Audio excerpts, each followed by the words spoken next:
మరి ఇలా తెలంగాణ ప్రజలు గమనించాలి. ఎందుకంటే ఎల్బీ స్టేడియంలో కేసీఆర్ గారు ఇచ్చిన నోటిఫికేషన్లనే నా నోటిఫికేషన్లు అని చెప్పి ఇప్పటివరకు 52,000 ఉద్యోగాలు నేనే ఇచ్చినని చెప్పి ముఖ్యమంత్రి అంటారు. అవన్నీ కూడా 2022, 2023లో వచ్చిన నోటిఫికేషన్లు.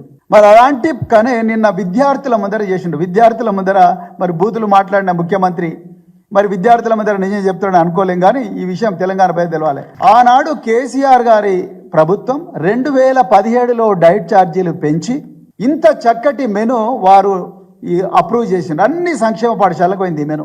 అప్పుడే కేసీఆర్ గారు గమనించి ఏమయ్యా మరి డబ్బున్న వాళ్ళే తినాలన్నా మటను, పేదవాళ్ళు తినకూడదా, ఈ పిల్లలకు కూడా మటన్ పెట్టాలి, అవసరం అనుకుంటే యాటలు స్కూళ్ళలోనే కోయాలి, ఎక్కడో మార్కెట్లలో పోయి తీసుకొచ్చుడు కాదు, యాటలు స్కూళ్ళలోనే కోయాలి అని చెప్పి మరి ఆ పిల్లలకు 4 సార్లు చికెను, 2 సార్లు మటను, 5 సార్లు ఎగ్గు, అదే విధంగా రాగి మాల్టు ఇవన్నీ ఇచ్చి నెయ్యి కూడా ఇచ్చిన, ఒక సన్న బియ్యం ఇచ్చి నెయ్యి ఇచ్చిన గొప్ప మానవతావాది, ఒక గొప్ప తండ్రి లాంటి వ్యక్తి కేసీఆర్ గారు.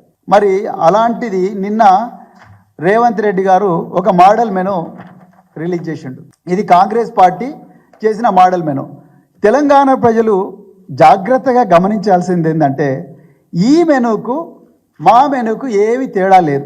మేము 4 సార్లు చికెన్ పెట్టినాము, మీరు 4 సార్లు చికెన్ పెడుతున్నారు.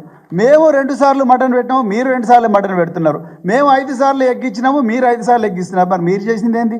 మరి మీరు సోషల్ మీడియాలల్లో ఎక్కడ చూడు 40% పెంచినాం, విప్లవం సృష్టించినాం, భూమి బద్దలైంది అని మరి డాంబికాలు కొడుతున్నారు కదా. మరి మెను మంచిగా మీరు ఇంకా గొప్ప మెను తీసుకురావాలిగా. ఇదేమో మేము ఇచ్చిన మెను, వాళ్ళు ఇచ్చిన మెను, ఏమీ తేడా లేదు. మీరు ఏ ప్రిన్సిపల్ అని అడగండి. ఆనాడు కేసీఆర్ ప్రభుత్వం ఏం పెట్టినరో అదే రేవంత్ రెడ్డి పెడుతున్నాడు. మరి దానికి ఇంత వనభోజనాల డ్రామా ఎందుకు రేవంత్ రెడ్డి గారు?